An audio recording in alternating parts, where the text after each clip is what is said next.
Yesu asifiwe, na wakaribisha wote popote ambapo mnanitazama katika jina la Yesu Kristo.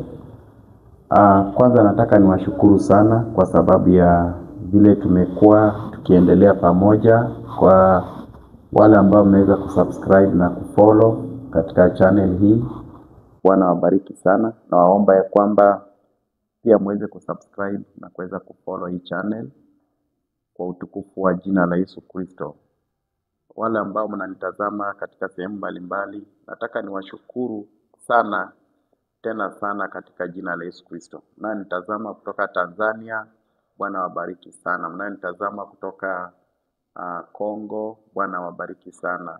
Mnaonitazama Kenya, Bwana wabariki, na hata mnaonitazama Uganda, na sana sana wale ambao mnanitazama kutoka Marekani, US, kutoka England, kutoka Europe, na hata kutoka Italy. Na washukuru sana kwa jina la Yesu Kristo, ambao mmenipigia simu kutoka sehemu zote ambazo pengine sijataja zingine. Wengine mmenipigia simu kutoka Israel. Bwana wabariki sana kwa jina la Yesu Kristo. Nataka tuweze kufanya ibada ya siku ya leo kwa njia ambayo ni ya fupi sana, na bila kupoteza wakati tutaanza kwa maombi, alafu tutaimba wimbo moja pamoja na wale mnaonifuatilia, na Bwana atawabariki katika jina la Yesu Kristo. Acha tuanze kwa maombi. Baba, nakushukuru kwa ibada ya siku ya leo. Nakushukuru kwa sababu Mfalme umekuwa mwaminifu. Bwana umekuwa Mungu mwenye uwezo, Mungu ambao umetupenda na hata umetupatia wakati kama huu tuweze kujumuika pamoja katika ibada hii. Nakushukuru kwa wote ambao wananitazama popote ambapo walipo, na hata wale ambao tuko hapa kanisani. Baba, tunaomba ya kwamba utulinde na utubariki katika jina la Yesu Kristo. Tunapojifunza neno lako Baba, wacha hili neno lisiwe tu kama kawaida. Naomba ya kwamba kupitia kwa hili neno, wacha watu wako wafunguliwe macho yao, wacha watu wako wakawekwe huru katika jina la Yesu Kristo. Ninakushukuru kwa sababu hakika Mfalme uko pamoja nasi. Wanaonitazama sehemu zote za dunia na wakabidhi mikononi mwako. Asante kwa sababu Mfalme, tunapojifunza neno lako, wanapofuatilia ibada ya leo, naomba ya kwamba maisha yao yasibaki jinsi yalivyo. Ninakushukuru kwa sababu wewe ni Bwana, wewe ni kimbilio la maisha yetu. Kwa jina takatifu la Yesu Kristo aliye hai, nimeomba na kuamini. Amen.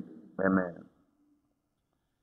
Tutaweza kuimba wimbo ambao unasema eneza habari. Wale wananitazama, please naweza kufungua wimbo namba 86 ambayo tutaweza kuimba pamoja kwa jina la Yesu Kristo, ambayo inasema eneza habari.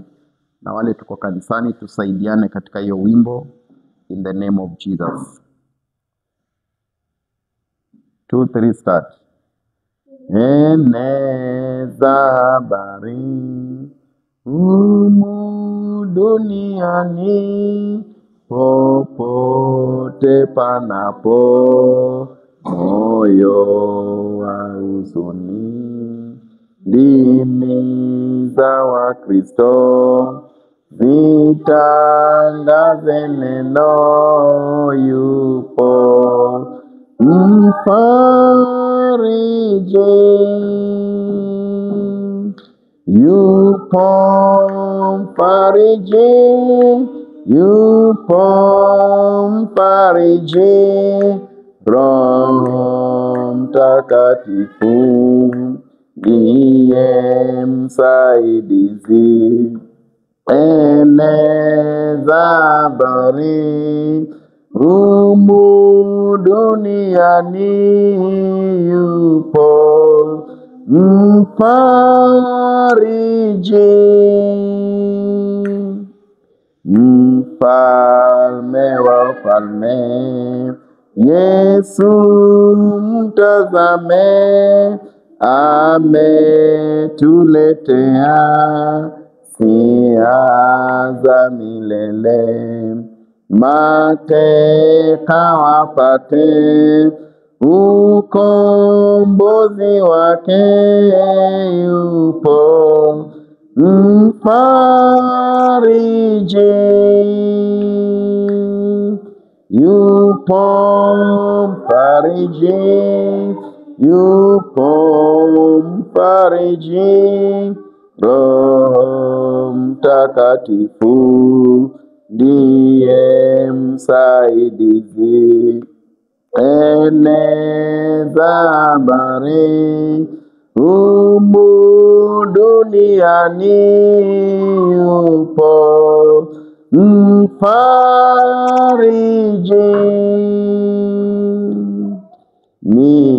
Niwezeje sami kutamka vizuri kumsifu Mwokozi aliye mbinguni. Nitangaze neno la furaha, yupo mfariji. Yupo mfariji, yupo mfariji, Roho Mtakatifu ndiye msaidizi. Eneza habari humu duniani, yupo mfariji. Wenzangu tuimbe nyimbo za furaha, mbinguni tujaze na shukrani tele. Upendo wa Bwana ujulike sana, yupo mfariji. Yupo mfariji, yupo mfariji, Roho Mtakatifu ndiye msaidizi. Eneza habari humu duniani, yupo mfariji.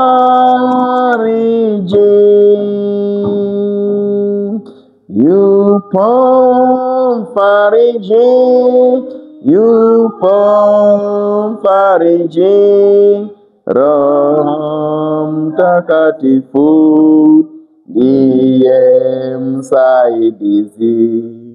Eneza habari humu duniani, yupo mfariji. Bwana wabariki sana. Ningependa tuweze kusoma neno la Mungu katika kitabu cha Mwanzo. Fungua kitabu cha Mwanzo in the name of Jesus. Mwanzo 40. Hapo ndipo tunajifunza neno la Mungu asubuhi ya leo. Mwanzo 40. Na tafadhali kumbuka kusubscribe, kumbuka kufollow hii channel, na Bwana atakubariki sana in the name of Jesus. Genesis chapter 40. Tunasoma Genesis chapter 40. Kuna hadithi pale ambayo tungependa kuifuatilia sana katika Biblia. Ni hadithi ambayo kwa hakika ni nzuri sana kwa maisha ya Wakristo, na ni hadithi ambayo inatufundisha mambo makubwa sana. Hii inaonyesha watu wawili ambao waliweza kuota ndoto. Watu wawili ambao waliweza kuota ndoto, na hawa watu tunataka kuweza kufuatilia pole pole ili tuweze kuelewa 40 kuanzia verse 1. Nasema, ikawa baada ya mambo hayo, mnyweshaji wa mfalme wa Misri na mwokaji wake wakamkosea bwana wao mfalme wa Misri. Kwa hivyo tunaona ya kwamba kulikuwa na watu wawili ambao mmoja alikuwa anaitwa mnyweshaji na mwingine alikuwa anaitwa mwokaji. Mnyweshaji ni wale watu ambao walikuwa wakitengeneza mvinyo ama juice na wanaweza kupatia mfalme, na mwokaji ni wale bakers, watu ambao walikuwa wanatengeneza mikate na kupatia mfalme. Kwa hivyo Biblia inasema wote walimkosea mfalme, na walipomkosea mfalme, alikuwa mfalme Farao. Biblia inasema hivi, mstari wa 2, Farao akawaghadhabikia maakidi wake wawili hawa, mkuu wa mnyweshaji na mkuu wa mwokaji. Kwa hivyo Farao aliwaghadhabikia sana, alikasirika sana, na wakati mfalme alikuwa anakasirika nyakati hizo ilikuwa ni mbaya sana, sababu mfalme akikasirika, kitu cha kwanza alikuwa akiweka hawa watu kwa gereza. Kwa hivyo mstari wa 3 inatuambia nini? Akawatia katika lindo nyumbani mwa mkuu wa askari humo gerezani, mahali alipofungwa Yusufu. Kwa hivyo waliweza kuwekwa gerezani mahali ambapo Yusufu alikuwa amefungwa. Na walipowekwa gerezani, kile kilichofuata kilikuwa nini? Kile kilichofuata ni kwamba wakati mfalme alikuwa anasherehekea siku yake ya kuzaliwa ama birthday yake, alikuwa akiua watu ambao wako gerezani ambao walimkosea. Na kwa hivyo tunaona kuna kitu ambacho kilifanyika kabla mfalme hajaamua kuua hawa watu. Mstari wa 4 inasema hivi, mkuu wa askari akamwekea Yusufu watu hao, naye akawahudumu nao, wakakaa siku kadhaa wa kadha katika kifungo. Basi kuna mahali ambapo kitu kilifanyika, wakaota ndoto.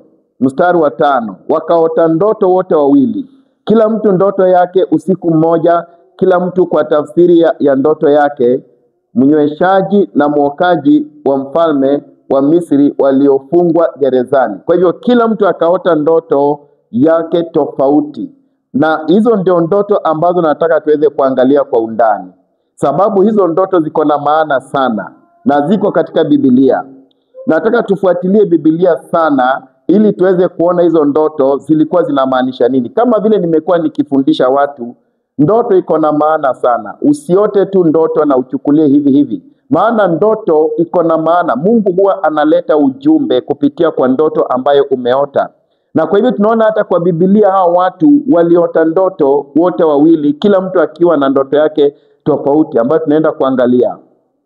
Mstari wa 6 Biblia inasema hivi, Yusufu akawajia asubuhi, akawaona wameghadhabika, wamefadhaika. Akawauliza hao maakida wa Farao waliokuwa pamoja naye katika kifungo nyumbani mwa bwana wake, akisema, mbona nyuso zenu zimekunjamana leo? Wakamwambia, tumeota ndoto, wala hapana awezaye kutafsiri. Yusufu akawaambia, kutafsiri si kazi ya Mungu? Tafadhali mniambie ndoto zenu. Kwa hivyo Yusufu akawaambia kazi ya kutafsiri ndoto ni ya Mungu, na hiyo ni kweli kabisa. Kazi ya kutafsiri ndoto si ya mwanadamu, ni ya Mungu. Roho Mtakatifu ndiye husaidia mwanadamu kuweza kutafsiri ndoto. Na saa zingine ndoto zingine ambazo tunaota ziko na maana sana, na zingine ni mbaya sana, kama vile tunaenda kuona hapa kwa Biblia. Na kwa hivyo Yusufu akawaambia, hebu mniambie ndoto zenu ambazo mmeota. Basi yule ambaye alianza kutafsiri ndoto yake alikuwa anaitwa mnyweshaji, ama yule ambaye alikuwa anatengeneza mvinyo. Biblia inasema ya kwamba mnyweshaji mkuu akamhadithia Yusufu ndoto yake. Akamwambia, katika ndoto yangu nimeota uko mzabibu mbele yangu. Kwa sikiliza vizuri sana. Akaota ameona mzabibu mbele yake. Na katika mzabibu mlikuwa na matawi matatu. Nao ulikuwa kama unamea, unachanua maua, vishada vyake, vikatoa zabibu zilizoiva. Na kikombe cha mfalme Farao kilikuwa mkononi mwangu. Nikazitoa zabibu, nikazikamua katika vikombe cha Farao, nikampa Farao kikombe mkononi mwake. Yusufu akamwambia, tafsiri ya ndoto hii, matawi matatu ni siku 3. Baada ya siku 3 Farao atakiinua kichwa chako, atakurudisha katika kazi yako, nawe utampa Farao kikombe mkononi mwake kama desturi ya kwanza ulipokuwa mnyweshaji wake. Kwa hivyo unaona Yusufu anatafsiri ndoto, na hii ni miaka 4000 kabla Yesu Kristo ajekuja. Na Yusufu anapotafsiri hii ndoto, anaambia huyu mnyweshaji ya kwamba, mnyweshaji anasema aliota ndoto, na katika ndoto yake aliona mzabibu mbele yake, na alipoona mzabibu mbele yake, mzabibu ulikuwa umeiva, na huu mzabibu ambao ulikuwa umeiva alipouona akanyosha mkono wake akachuma mzabibu huu, alafu akafinya akakamua maji ya mzabibu huu ukaweza kuingia katika kikombe cha mfalme, na mfalme alikuwa mbele yake, akachukua kikombe hicho ambacho amevinya mzabibu akampatia mfalme, na tafsiri yake ikawa ni kwamba wokovu wake ndio huo, ya kwamba mfalme atamrudisha katika kazi yake. Kumbuka nimesema ya kwamba wakati mfalme alikuwa anakuweka gerezani, alikuwa anakuangamiza wakati wa siku yake ya kuzaliwa akisherehekea. Alikuwa anatoa wafungwa ambao wamemkosea gerezani na anawaua wote. Na kwa hivyo tunaona huyu ameota ndoto ambaye ni ya wokovu. Ameota ndoto ambayo inaenda kumletea deliverance, inaenda kumletea wokovu katika maisha yake. Na kwa hivyo tunataka kuangalia hii ndoto. Tunaona Yusufu ametafsiri hii ndoto, lakini Yusufu alipotafsiri hii ndoto hakuelewa vizuri sana nini ambacho kinafanyika. Yusufu alitaja tu siku tatu, lakini hakujua siku tatu zina maana gani. Alitaja tu ya kwamba baada ya siku tatu mfalme atakurudisha katika kazi yako, mfalme atakuondoa gerezani na atakurudisha mahali ambapo ulikuwa unafanya kazi. Lakini tunataka kuona hizi siku tatu ni nini. Tutaangalia katika Biblia Yohana 15. Yohana 15. Tuangalie hizi siku tatu ni nini haswa, sababu ni muhimu sana kuelewa Biblia, kufuatilia maandiko na kuelewa maandiko inatufundisha nini. Kitabu cha Yohana 15. Hapo ndipo tunataka kuona tafsiri ya ndoto ya huyu mnyweshaji vizuri. Tunataka kuiangalia kabisa kiunabii, tuone siku tatu ni nini, mzabibu ni nini, ili tuweze kuelewa kikamilifu hii ndoto ilikuwa inamaanisha nini katika nyakati zetu. Kitabu cha Yohana 15. Biblia inasema, mimi ndimi mzabibu wa kweli na na Baba yangu ndiye mkulima. Eti mimi ndimi mzabibu wa kweli na Baba yangu ndiye mkulima. Huyu ni Yesu Kristo anasema haya maneno. Kwa hivyo tunaona katika kitabu cha Old Testament, tunaona mnyweshaji aliona mzabibu 4000 years before Jesus. Akaona mzabibu. Mzabibu aliona ilikuwa ni nini? Mzabibu aliona ni Yesu Kristo. Aliona mzabibu ambaye ni Yesu Kristo, na akanyosha mkono wake akachukua mzabibu huo akaufinya mvinyo wake, akafinya akaukamua akaweka kwa kikombe cha mfalme. Kwa hivyo tunaona hiyo kukamua mzabibu, kufinya mzabibu ni kusulubishwa kwa Yesu Kristo. Ni damu ambayo Yesu Kristo alimwaga kwa ajili ya mwenye dhambi. Ni mateso ambayo Yesu Kristo alipitia kwa ajili ya mwenye dhambi. Na basi tunaona ya kwamba alipofinya mzabibu huo, akamimina hiyo kinywaji, akamimina hiyo maji yake kwa kikombe cha mfalme. Alipoenda kumwekea mfalme ambaye alikuwa amekasirika, Farao alikuwa anasimamia Mungu. Farao is a picture of God. Akaenda akamwekea kwa mkono na hasira za mfalme zikatulia. Tunaona ya kwamba ni damu ya Yesu Kristo pekee ambayo inaweza tuliza hasira za Mungu. Ni damu ya Yesu Kristo pekee ambayo inaweza tuliza hasira za Mungu na ghadhabu za Mungu. Na kwa hivyo tukitegemea damu ya Yesu Kristo, na ndio maana ninafunza watu nikiwaambia kwamba mara mingi tumeambiwa ya kwamba eti Holy Communion tunaikunywa tu kanisani. La sivyo. Holy Communion unafaa uweze kuitengeneza kwa nyumba yako. Uweze kutengeneza karamu ya Bwana kwa nyumba yako. Uchukue mkate, ukautakase, uchukue kikombe cha mvinyo. Kama una mvinyo unaweza kuchukua maji. Kama hauna maji unaweza kutafuta hata juice, na uweze kuiandaa katika nyumba yako, na uchukue nafasi yako na utubu dhambi zako, na uambie Mungu, nisamee, mimi ni mwenye dhambi, nataka kushiriki katika kikombe hiki na katika mkate huu. Mungu nisamee, Mungu nimekuja mbele zako, na uweze kumwaga roho yako, utubu dhambi zako, ufungue moyo wako, uweze kunyenyekea, uweze kumwambia Mungu akusamehe makosa yako kabisa kwa undani, alafu uweze kubariki hicho kikombe na uweze kuomba tu Lord's Prayer, ukabidhi hicho kikombe mbele za Bwana na uanze kukunywa hicho kikombe kwa imani na ule huo mkate kwa imani. Na nimeona mapepo mingi ikiondoka kwa maisha ya watu ambao wanatumia meza ya Bwana kwa ukweli. Meza ya Bwana iko na nguvu sana ya kuondoa mapepo. Iko na nguvu sana ya kuvunja nguvu za giza. Iko na nguvu sana ya kufukuza spiritual husbands. Iko na nguvu sana ya kuharibu spells ambazo umetumiwa na wachawi. Kwa sababu gani? Maana Yesu alituambia namna gani? Alituambia katika kitabu cha Yohana 6. Ukisoma kitabu cha Yohana 6 kuanzia mstari wa 50, anasema ya kwamba yule ambaye atakunywa damu yangu na yule ambaye atakula mwili wangu ana uzima katika maisha yake. Wakati unatumia karamu ya Bwana, unapokula meza ya Bwana katika maisha yako, unapokula meza ya Bwana, basi mwili yako unakuwa umeingia in communion, umeshikamanisha mwili wako na mwili wa Yesu Kristo. Na kama vile tunajua ya kwamba damu ya Yesu Kristo, magonjwa haiwezi kushambulia damu ya Yesu Kristo. Mashetani haiwezi kushambulia damu ya Yesu Kristo. Mapepo haiwezi kuingilia damu ya Yesu Kristo. Wacha niwaambie kitu kimoja. Katika mwili wa mwanadamu wanatuambia kwamba 3/4 ya mwili wa mwanadamu ni maji. Alafu kuna damu katika mwili wa mwanadamu. Ndio maana anaitwa mwanadamu. Mwanadamu ni mtu aliye na damu ambaye inatembea katika mishipa yake. Na kwa hivyo wakati mapepo inaingia ndani ya mwanadamu, inatumia damu yako na inatumia maji ambayo iko katika mwili wako kusurvive katika mwili wako. Na ndio maana watu wakigonjeka, wakienda kwa hospitali, wanaongezewa damu katika, wanaongezewa maji na wanaongezewa damu katika mili yao. Kwa nini wanaongezewa damu na maji? Kwa sababu hiyo damu imeisha namna gani? Imeisha vipi? Hiyo damu imeisha kwa sababu mapepo inapokaa ndani yako, inatumia damu yako kama chakula yake.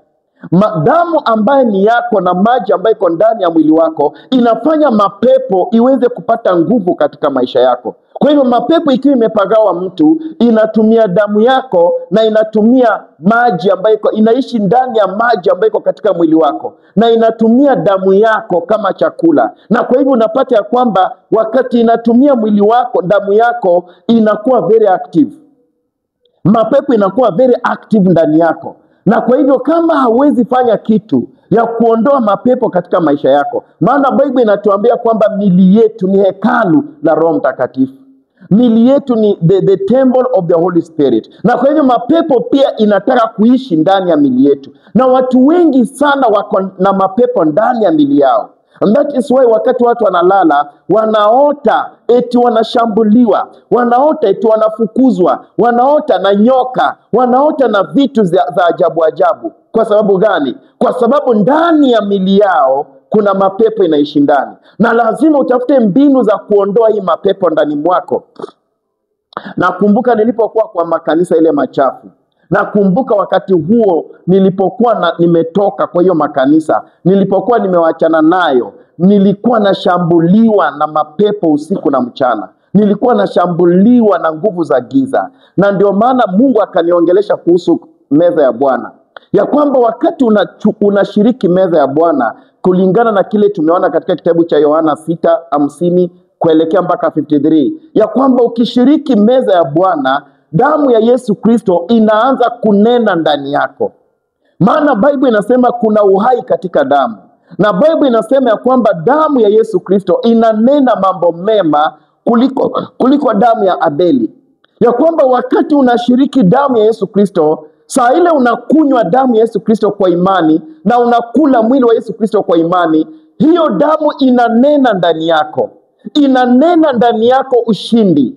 Inanena ndani yako kufunguliwa. Mapepo haiwezi kaa ndani ya maisha yako. Maroho za kuzimu haziwezi tulia ndani yako. Kwa sababu damu ya Yesu Kristo ikiwa umeipokea ndani ya maisha yako kupitia kwa meza ya Bwana, itanena. Itanena ushindi katika maisha yako, itanena kufunguliwa. Na ndio sababu tunaona huyu jamaa, huyu mnyweshaji katika kitabu cha Mwanzo 40. Huyu mnyweshaji alikuwa amekosea mfalme. Mfalme alikuwa na uchungu na yeye. Mfalme alikuwa amejiandaa kuangamiza. Mfalme alikuwa amejiandaa kuwanyonga. Mfalme alikuwa amejiandaa ya kwamba wakati wa birthday yake anaenda kuwanyonga na wanaenda kuuawa, kama vile tunaona huyo mwingine alinyongwa, huyo wa pili alinyongwa. Lakini huyu ambaye aligundua siri ya damu, akagundua siri ambayo iko ndani ya damu ya Yesu Kristo. Alipogundua hiyo siri, akaota hiyo ndoto, na katika hiyo ndoto akatenda kitendo, akachukua mzabibu ambao ni Yesu Kristo, akakamua maji ya mzabibu ambaye ni damu ya Yesu Kristo, akaweka hiyo maji ya mzabibu katika kikombe ambaye ni damu ya Yesu Kristo, akakabidhi mfalme, ambaye mfalme Farao anasimamia Mungu, anasimamia Mungu aliye na hasira, Mungu aliye na ghadhabu. Lakini alipopokea hicho kikombe ambacho kiko na mzabibu, ambacho kiko na ishara ya damu ya Yesu Kristo, hasira zake zilitulia, hasira zake zilikwisha, na akaamka asubuhi, akamtoa huyu jamaa gerezani, akamrudisha kwa kazi yake. Kukawa na restoration. Kukawa na restoration. Na kwa hivyo restoration ya ukweli inapatikana wapi? Mashetani, watu ya Freemason, wanatumia damu kutia mapepo zao nguvu. Wanatoa kafara, watu wanakufa, wanatolewa kafara, alafu mapepo inapata nguvu. Tunaona ajali za barabarani, watu wanakufa, wanamwaga damu. Ni mapepo inatafuta damu ili iweze kupata nguvu za kutamalaki katika dunia. Lakini wewe ukigundua ya kwamba kuna nguvu katika meza ya Bwana, na ugundue hiyo siri, na uchukue karamu ya Bwana. Mimi nilikuwa nafunga, after 3 days ninafungua na karamu ya Bwana. Ninafunga 3 days, nikifungua ninafungua na meza ya Bwana, na mapepo ikaondoka kwa maisha yangu. Nguvu za giza zikaniwachilia, maroho za kuzimu zikaondoka, spells zikaondoka, curses zikaondoka. Haijalishi mtu anakufanyia nini.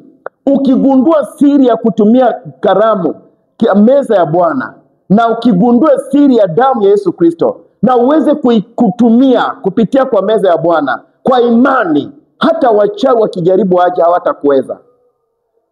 Wachawi hata wakifanya nini hawatakuweza. Tunaona katika kitabu cha Exodus chapter 12, ukisoma kutoka 12. Bible inasema ya kwamba katika Exodus chapter 12 ya kwamba wana wa Israeli, Musa alijaribu kufanya miujiza yote ambayo anaweza. Alijaribu kufanya miujiza mingi sana ili Farao aogope, awaachane na yeye, aondoe wana wa Israeli kutoka Misri. Lakini hiyo miujiza yote haikuweza kufaulu. Ni muujiza moja ambayo iliweza kuguza Farao, na hiyo muujiza ilikuwa ni muujiza wa damu. Walichukua damu wakaweka katika vizingiti vya milango yao, wakachukua damu ya wanyama waka-apply katika milango yao, na wakati malaika wa kifo alikuwa akipita, Bible inasema ya kwamba hangeweza kuingia katika nyumba ambayo imeaplaiwa damu. Alikuwa anaruka nyumba ambayo imeaplaiwa damu. Na hivyo ndivyo Bible inasema, Mungu akasema, nionapo damu nitapita juu yako. Nionapo damu nitapita juu yako. Hakuna kitu ambacho shetani anaogopa kama damu ya Yesu Kristo. Na hii ni vitu ambavyo hata havihubiriwi kanisani. Kanisani tunaambiwa mambo ya kutoa tu sadaka, kutoa fungu la 10, kuconnect na madhabahu, kuconnect sijui na mchungaji, kuconnect sijui na nani, kuconnect na kanisa, kuconnect. Lakini wacha nikwambia, hii haiwezi kusaidia. Watu wameconnect na madhabahu, wameconnect na mchungaji, wameconnect na apostle, wameconnect na prophet, lakini bado wako na mashida, bado wanateseka. Hata mimi niliconnect na hiyo apostles, na prophet, nikaconnect, lakini bado nilikuwa na mashida mingi sana. Sababu hiyo haiwezi kusaidia. Lakini ukigundua damu ya Yesu Kristo, ukigundua damu ya mwana kondoo, ukigundua damu ya Kristo Yesu, vile iko na nguvu, ibilisi hawezi kukuguza. Kuna msichana mmoja alinipigia simu, ako kule Saudia.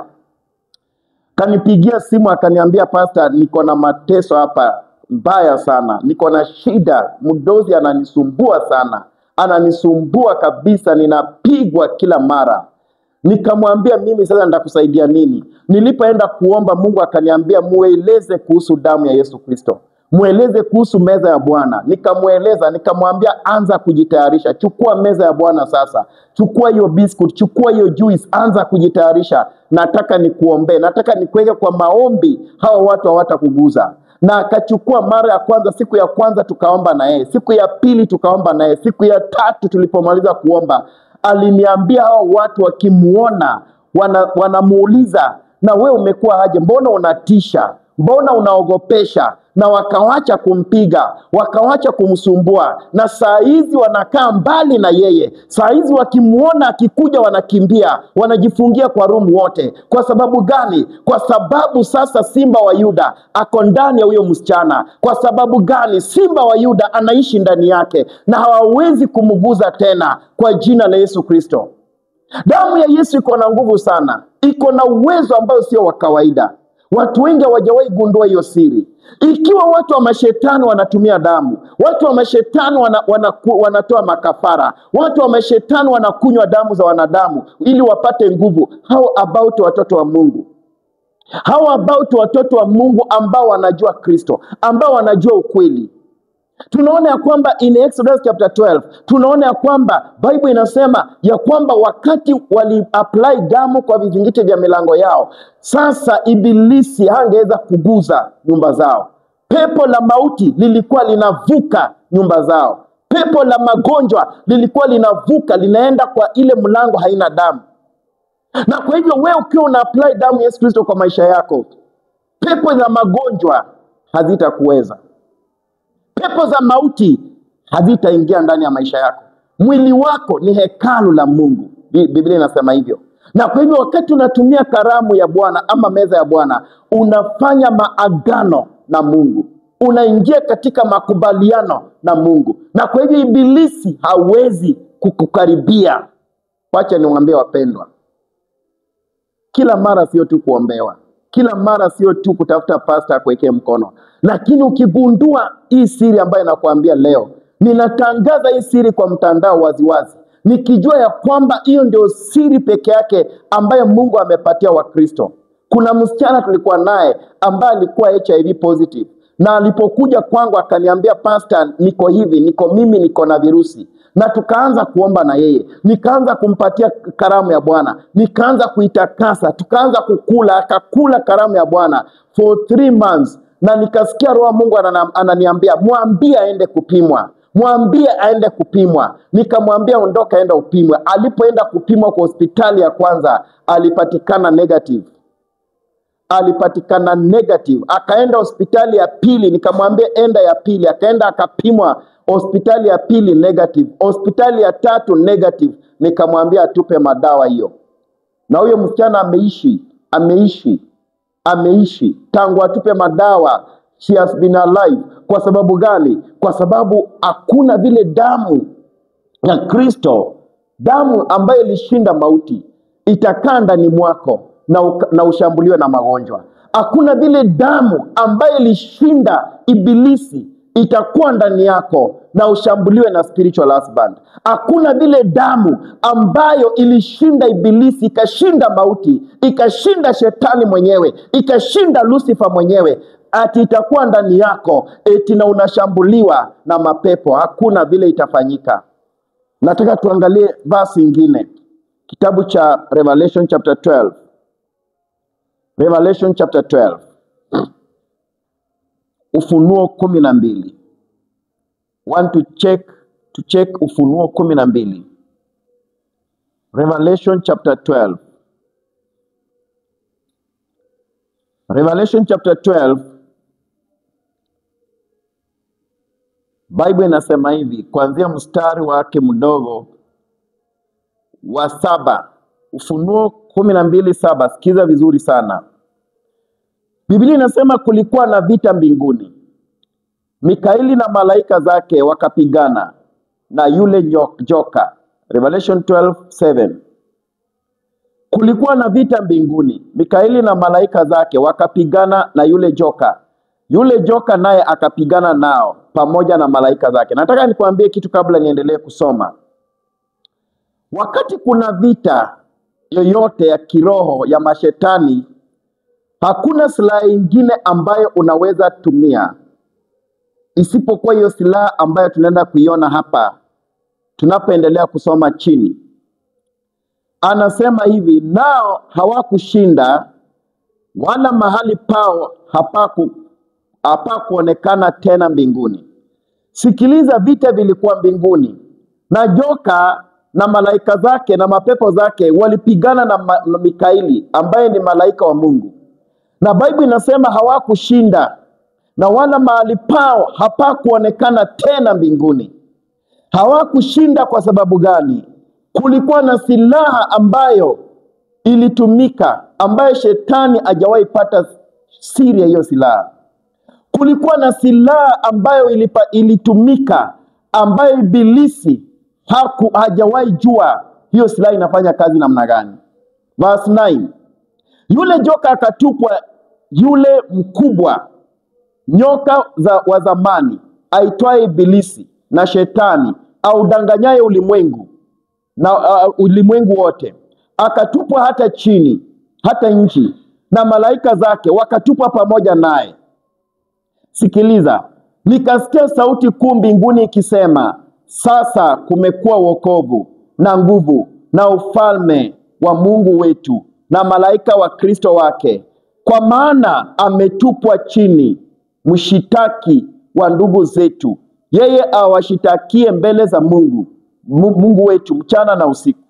Sikiliza, wakatupwa chini shetani na malaika zake na ibilisi, wakatupwa chini. Mstari wa 11, walishinda nao wakamshinda kwa damu ya mwana kondoo. Wakamshinda kwa damu ya mwana kondoo na kwa neno la ushuhuda wao, ambao hawakupenda maisha yao hata kufa. Kwa hivyo walishinda shetani kupitia kwa damu ya mwana kondoo. Shetani anashindwa kupitia kwa damu ya Yesu Kristo. Wacha nikwambie kitu kimoja. Unapoamka saa 6 za usiku, amka ukiimba nyimbo za damu ya Yesu Kristo. Unapoamka saa 6 za usiku, amka ukiita damu ya Yesu Kristo, ukiita damu ya mwana kondoo, ukiita damu ya Yesu kwa nyumba yako, na utaona mapepo inaondoka, ibilisi ataondoka. Kwa sababu gani? Kama kuna kitu shetani anaogopa, ni damu ya Yesu Kristo. Shetani anaogopa damu kuliko kitu kingine yoyote. Shetani haogopi hata tongues. Nasikia watu wanaambiwa waamke saa 6 waongee kwa tongues. Amka saa 6 na uimbe nyimbo za kuita damu ya Yesu Kristo. Amka saa 6 na uimbe ukaite damu ya Yesu Kristo kwa nyumba yako, na utaona tofauti. Wachawi watasambaratika. Saa zile unaita damu ya Yesu Kristo, wachawi wanasambaratika, nguvu za giza zinaondoka, mapepo inaondoka, sababu mapepo inaogopa damu ya Yesu Kristo. Wachawi wanaogopa damu ya Yesu Kristo. Damu ya Yesu Kristo ndiyo iko na uwezo ya kutawanya wachawi, iko na uwezo wa kutawanya nguvu za giza, iko na uwezo wa kutawanya ibilisi. Damu ya Yesu Kristo. So wanasema, Biblia inasema walimshinda shetani, walishinda ibilisi kupitia kwa damu ya Yesu Kristo. Na ndio nakufundisha leo jinsi ambavyo you can engage yourself in the blood of Jesus. You can make a covenant in the blood of Jesus. Unaweza kuwa na makubaliano na damu ya Yesu Kristo. Unaweza kuwa na makubaliano na damu ya mwana kondoo katika maisha yako, na utaona tofauti kubwa. Shetani haogopi kitu kingine chochote isipokuwa damu ya Yesu Kristo. Na wakati unaomba, unapigana vita vya kiroho, kumbuka kushinda shetani kwa damu ya Yesu. Kumbuka kusema, ninakushinda kwa damu ya Yesu Kristo. Ninakufukuza kwa damu ya Yesu Kristo. Ondoka maishani mwangu. Wewe spiritual husband, unakuja kulala na mimi usiku nikilala. Ondoka kupitia kwa damu ya Yesu Kristo. Ninakushinda kwa jina la Yesu Kristo. Ondoka maishani mwangu. Tulikuwa tukiambiwa the time tulikuwa katika hiyo makanisa machafu na makanisa ambayo sio ya ukweli, haihubiri juu ya damu ya Yesu, haihubiri. Na ukisikia wanahubiri mambo ya damu, ujue kuna ya ushirikina pia. Kuna za ushirikina ambazo pia wanatumia, kama vile nimesema kwa video zangu mingi sana, nitakuja kusema siku nyingine. Lakini wakati unataja damu ya Yesu Kristo kutoka ndani ya moyo mweupe, ibilisi hawezi simama, pepo haziwezi simama, hazitatulia. Saa ile unaamka usiku wa manane na unaita damu ya Yesu Kristo na una shout damu ya Yesu Kristo, mapepo inatawanyika. Maana usiku ndio ibilisi anafanya kazi na mapepo zake. Usiku ndio wanatembelea watu, usiku ndio wananyonga watu kwa nyumba zao, usiku ndio spiritual husband zinakalia watu kwa vifua, usiku ndio mashetani inatawala na inatamalaki kwa nyumba za watu. Lakini kuna silaha ya damu ya Yesu Kristo. Saa zile unaita damu ya Yesu Kristo, mapepo inatawanyika, nguvu za giza zinatawanyika. Kuna mwabudu shetani mmoja ambaye sitataja jina yake, alitoka huko, alikuwa wa Kongo, na alikuwa akituambia ya kwamba alikuja akatueleza ya kwamba alipokuwa katika ulimwengu wa giza, saa zile wanaenda kushambulia kanisa, saa ingine wanaenda usiku kushambulia makanisa ambazo ziko na kesha. Makanisa zile ambazo watu wako na kesha na wanarukaruka tu wakiimba ovyo ovyo kama waenda wazimu, mapepo ilikuwa inakuja inakaa pamoja na wao, inarukaruka pamoja na wao. Lakini kuna kanisa ambazo walikuwa wanaita damu ya Yesu Kristo, walikuwa wakiona moto zinatoka kwa hiyo kanisa, moto ambayo sio ya kawaida, ya kwamba wakati mtu alitamka damu ya Yesu Kristo, kulikuwa na moto ambayo ilikuwa inalipuka na mapepo ilikuwa inatawanyika kabisa, na ilikuwa ni moto mbaya sana ambaye mapepo haingeweza kustahimili. Na kwa hivyo unaona ya kwamba shetani anazuia watu wasiweze kutamka damu ya Yesu Kristo, wasiweze kutamka ya kwamba damu ya Yesu Kristo iko na uwezo, wasikuwe na uhusiano na hiyo damu, wasikuwe na uhusiano na damu ya Yesu. Wanafundishwa tu kuhusu toa sadaka, toa fungu la 10, toa sijui mbegu, panda mbegu, sijui fanya. Hiyo vitu yote haiwezi kukusaidia. Hiyo ni ulaghai tu ya wachungaji. Wanataka pesa zako, wako na haja na hizo sadaka ambazo unawapatia, lakini haiwezi kukusaidia. Lakini nataka nikuambie ya kwamba uko na uwezo. Unaweza ita damu ya Yesu Kristo na kitu kifanyike, na mapepo itawanyike, na nguvu za giza zivunjike. Unaweza itanisha maisha yako na damu ya Yesu Kristo na uweze kuangamiza utawala wa shetani kabisa. Unaweza kuangamiza utawala wa giza wakati unatambua siri ya damu ya Yesu Kristo. Hakuna kitu kingine ambacho kinaweza kukufanya uweze kukua na nguvu kuliko damu ya Yesu Kristo. Na kwa hiyo nataka tuweze kuangalia tunapomalizia kuhusu huyu mwingine ambaye aliota ndoto pia. Genesis chapter 40, turudi tu pale ili tuweze kuelekezana vizuri, tuweze kuelewana vizuri. Nimekuambia kwamba damu ya Yesu Kristo iko na uwezo na iko na nguvu sana. We ambaye umetambua siri ya damu ya Yesu Kristo, hakuna mchawi anaweza cheza na maisha yako. In fact, wa Kristo hatufai kuogopa wachawi. Wachawi ndio wanafaa wakituona wanaogopa. Haufai kuama kwa plot ati kwa sababu mchawi anakusumbua. Huyo mchawi ndiye anafaa hame kwa plot kwa ajili yako. Amen. Haufai kutoroka eti unatoroka kwa sababu ati mchawi anafanya hivi. Usiogope. Wewe uko na uwezo kuliko mchawi. Wakiweko wote pamoja hata 1000 hawakuwezi. Hata wakikuambia wataenda wapi, wakikutisha ati tutaenda Kitui, sijui tutaenda wapi, waulize kama utawapatia fare. Kama hawana fare ya kwenda Kitui, waende wakuletee hiyo uchawi, waende wajaribu kufanya kila ambacho wanafanya. Ukigundua nguvu ambazo uko nazo Mkristo, ukigundua ya kwamba umepewa silaha ya kuwezana na shetani kabisa, ya kumalizana na shetani kabisa, ukigundua hiyo silaha, hauwezi kujirudisha chini. Hauwezi kujirudisha chini.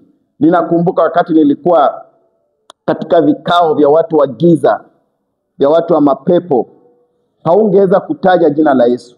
Haungeweza kutaja damu ya Yesu Kristo.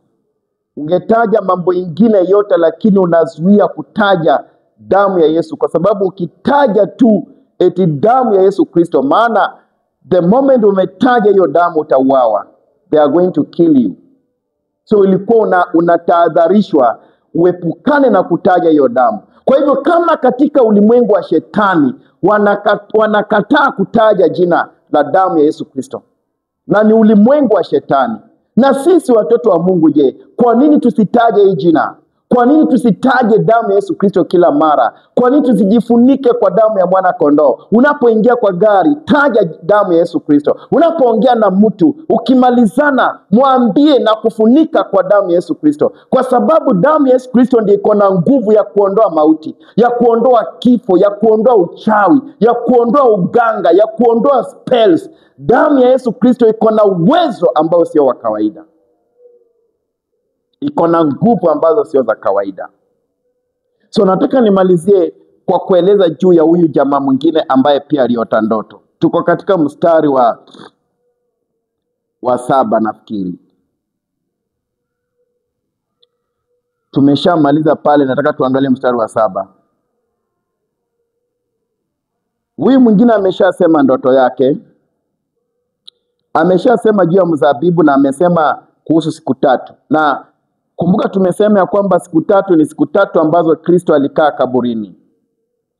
Na hizo siku 3 ambazo Kristo alikaa kaburini akafufuka baada ya siku 3, alishinda shetani.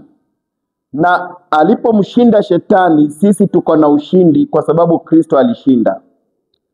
Na sasa huyu ambaye aliota kuhusu mzabibu aliondolewa gerezani, akaweza kurudishwa mahali ambapo alikuwa akifanya kazi. Kwa hivyo tunaona ya kwamba ndoto yake ikatimia.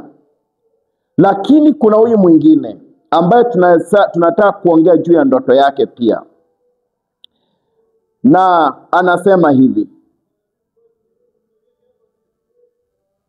Mstari wa 14. Anasema hivi. Ila unikumbuka, huyu ni Yusufu anamwambia sasa. Maana Yusufu anajua hiyo ndoto ambayo ameota anaenda kuondolewa gerezani. Ila unikumbuke mimi utakapopata mema, ukanifanyie fadhili na kuomba, ukanitaje kwa Farao na kunitoa katika nyumba hii. Kwa sababu hakika naliibiwa kutoka nchi ya Waebrania, wala hapa sikutenda neno lolote hata wanitie gerezani. Kwa hivyo tunaona kwamba Yusufu anamueleza ya kwamba utakapotoka, amemtafsiria ndoto, amemweleza sasa ukitoka unikumbuke. Lakini ukisoma pale chini Biblia inasema ya kwamba huyu jamaa hakumkumbuka Yusufu. Lakini baadaye wakati alikuwa ameshatoka, after miaka kama 2, akamkumbuka Yusufu na akamweleza Farao ya kwamba kuna mtu ambaye anaitwa Yusufu, baada ya Farao kuota ndoto ingine ambaye tutaiangalia baadaye. Na tunaona ya kwamba Farao akaamurisha huyu mtu atolewe gerezani, atolewe na aje atafsiri ndoto. Na hapo ndipo Yusufu aliweza kuondolewa gerezani. Hii inamaanisha nini? Kipawa cha Yusufu kilikuwa ni cha kutafsiri ndoto, na katika kipawa chake tunaona ya kwamba aliweza kufunguliwa. Kipawa ambacho Mungu amekupatia ndicho kiko na ukombozi wako. Kipawa ambacho Mungu alikupatia wakati ulipozaliwa ndicho kiko na baraka zako. Baraka zako ziko katika kipawa chako. Baraka zako haziko na mchungaji, haziko na prophet, haziko na nabii, haziko na pastor, haziko kwa kanisa fulani. Baraka zako ziko katika kipawa chako. Kipawa chako ni kipi? Wakati unafanyisha kipawa chako kazi, hapo ndipo baraka zako utazipata. So nataka tuweze kuangalia ndoto yenye huyu jamaa anaota, alafu tuweze kumalizia. Ndoto yake inaanzia mstari wa 16. Anasema, basi mkuu wa waokaji alipoona ya kwamba hiyo tafsiri ni ya mema, akamwambia Yusufu, mimi kadhalika nilikuwa katika ndoto yangu, na tazama ziko nyungu 3 za mikate nyeupe juu ya kichwa changu. Kwa hivyo anaeleza ndoto yake. Anasema kwa kichwa chake kulikuwa na vikapu nyeupe 3 ambavyo vilikuwa na mikate. Mikate alikuwa anapelekea nani? 17. Na katika ungo wa juu mlikuwa na kila namna ya chakula kwa Farao.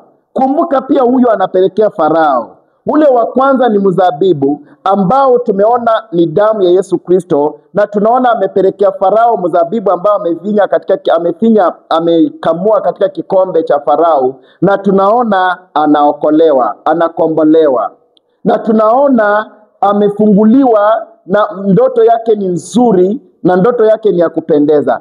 Huyu mwingine anaona vikapu vitatu katika kichwa chake viko na mikate, na pia anapelekea Farao.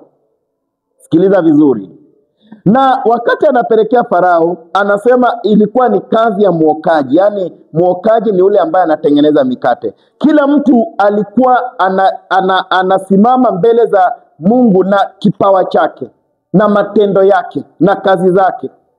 Alafu anasema ndege wakavila katika ungo juu ya kichwa changu. Kwa hivyo anapopelekea Farao mikate hii, kuna kitu ambacho tutaangalia pale ya kutusaidia. Ati ndege walikuwa wanakuja wanakula hiyo mikate kwa kichwa chake. Alafu anasema hivi, baada ya siku anatolewa tafsiri yake hivi. Yusufu akamjibu akasema, tafsiri yake ndio hii: vikapu vitatu ni siku tatu bado.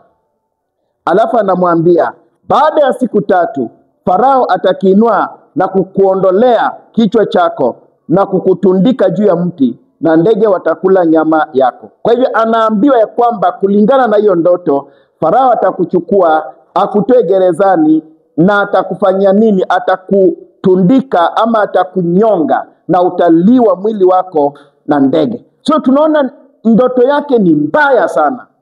Ndoto yake si nzuri. Na kwa nini ndoto yake ni mbaya? Kuna kitu nataka tuangalie hapa, turudi juu ili tumalizie hapo. Na ukue makini sana unayenitazama, sababu hapo ndipo maneno iko. Sikiliza ndoto ya huyu mtu mwokaji. Anasema ati, wacha tuanzie juu kabisa vizuri ndio tuweze kuelewa. Anasema mkuu wa mwokaji alipoona ya kwamba hiyo tafsiri ni ya mema, akamwambia Yusufu, mimi kadhalika nilikuwa katika ndoto yangu, na tazama, ziko vikapu vitatu vya mikate myeupe katika kichwa changu, na katika ungo wa juu kulikuwa, sikia sasa, hapo ndio mahali shida iko, mstari wa 17. Hapo ndio mahali shida iko. Na katika kikapu cha juu kulikuwa na kila namna ya mkate kwa Farao. Kila namna ya mkate. Kiingereza inasema all types of bread. Hapo ndio shida iko. All types of bread. Hii inamaanisha nini? Usikue mtu ambaye unakusanya kila aina ya imani. Ni hatari sana kwa maisha yako. It is so dangerous.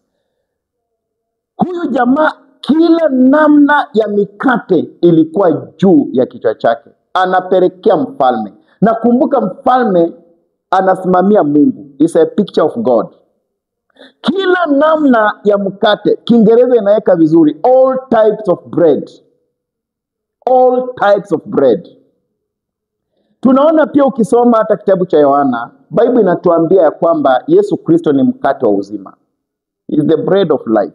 Lakini ukichanganya Yesu Kristo na mambo mengine, utaangamia. You are going to perish. So huyu jamaa alichanganya kila aina ya mikate na anapelekea Farao. Kila aina ya bread kwa kichwa chake na anapelekea Farao. Na hapo ndipo aliweza kuangamia. Aliangamizwa kwa sababu ya all types of bread. Nataka tusome kwa Kiingereza ndio tuelewe vizuri. I feel like reading it in English. Genesis chapter 40 verse 17. Inasema, in the uppermost basket were all kinds of baked goods for Pharaoh.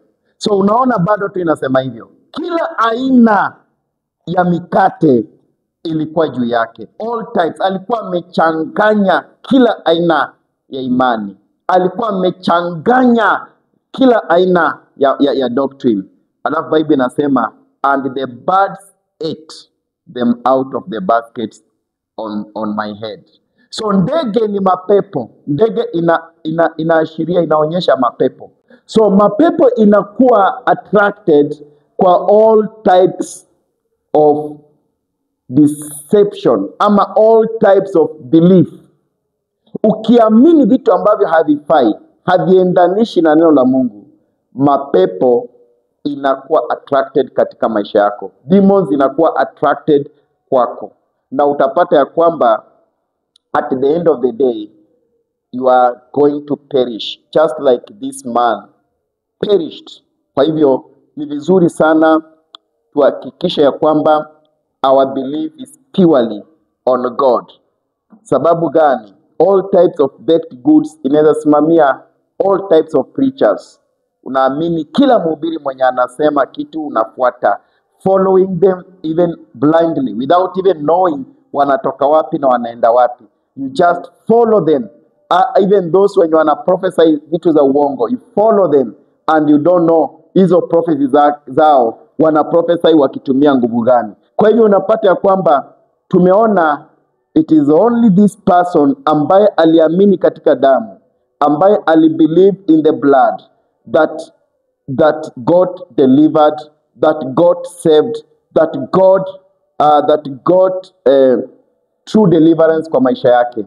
Na hivyo ndivyo nataka nikuachie hiyo neno ya kwamba believe in the blood of Jesus and you are going to be blessed. Ukiamini katika damu ya Yesu Kristo utakombolewa, utafunguliwa, utawekwa huru. Maana damu ya Yesu Kristo haijawahi shindwa.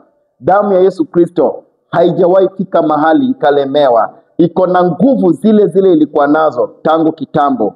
Na hiyo damu bado iko na hizo nguvu. Na kwa hivyo ukiamini katika hiyo damu utaweza kuwekwa huru katika jina la Yesu Kristo.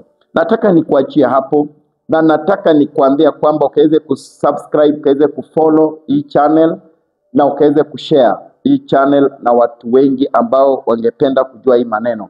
Nataka niwache nikisema ya kwamba nimekuwa nikiongea kuhusu ndoto na nimekuwa nikitafsiri ndoto sana kupitia kwa uwezo wa Mungu.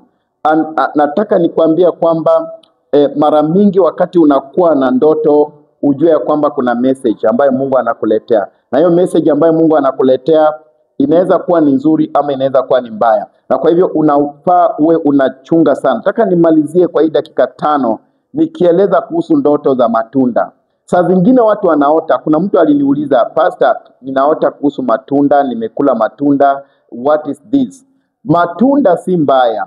Matunda si mbaya. Ukisoma Bible utapata ya kwamba mara mingi hata ukisoma kwa Bible utasikia tunaambiwa kuna matunda ya Roho Mtakatifu. That is Galatians chapter 5 verse 22. Ya kwamba tuko na matunda ya Roho Mtakatifu. So matunda ni promise, matunda inaweza ni kitu mzuri, but ukiota unakula matunda ambayo imeoza, hapo ndio kuna shida.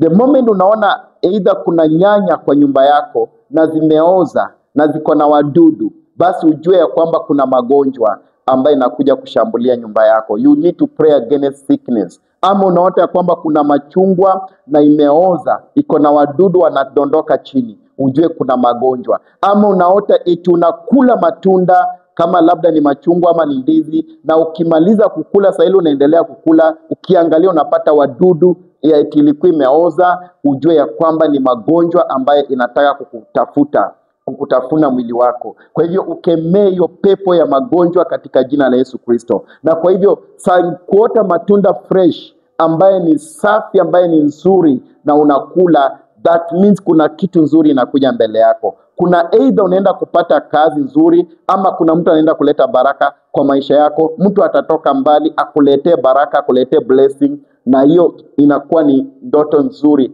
ya kuota na matunda. Lakini kile tulikataa tukasema ya kwamba ukemee sana ni wakati unaota unakula nyama. Usikubali ndoto za kukula nyama. Maana ndoto za kukula nyama ni initiation. Unaingizwa katika initiation ya kishetani. Kwa hivyo ukatae hiyo ndoto kabisa katika jina la Yesu Kristo, na usikubali ndoto kama hizo za kukula nyama ama kukula githeri ama kukula chakula yoyote ambayo unaelewa. lakini kama ni ya kukula matunda fresh, hiyo ni ndoto iko very rare. Hiyo si rahisi mtu aote hiyo ndoto. Tunaona matunda, mti ya matunda, na unachukua unaanza kukula, ama matunda inaanguka chini ukiokota ukikula. Hiyo inamaanisha kuna kitu kizuri kinakuja mbele yako, na kitu ambacho kitakufurahisha katika maisha yako, kitu ambacho kitakupatia matumaini, kitu ambacho kitamaliza shida zako. Saa zingine kukula matunda fresh inamaanisha ya kwamba unaenda kupata uponyaji. Labda umekuwa mgonjwa, umekuwa ukiuma mahali fulani, umekuwa ukiumia, sasa unaenda kupata uponyaji, na wakati unakula hiyo matunda haitachukua muda mrefu, unaenda kupata uponyaji kabisa, unaenda kufunguliwa, unaenda kuwekwa huru katika jina la Yesu Kristo. Kwa hivyo hiyo ndoto ya matunda iko hivyo. Tutakuwa tukiendelea kutafsiri ndoto moja moja as we continue, na hiyo ndoto ambayo nimetafsiri ni mtu ambaye alikuwa ameniuliza, na nafikiri umeshapata tafsiri yake utakapotazama hii podcast, na utakuwa umepata maana yake. Mungu akubariki sana. Nafikiri tumefika mwisho wa ibada ya siku ya leo. Popote unaponitazamia, nataka nikuambie may God bless you. Nataka nikuombee kabla hujaondoka pale, in Jesus name.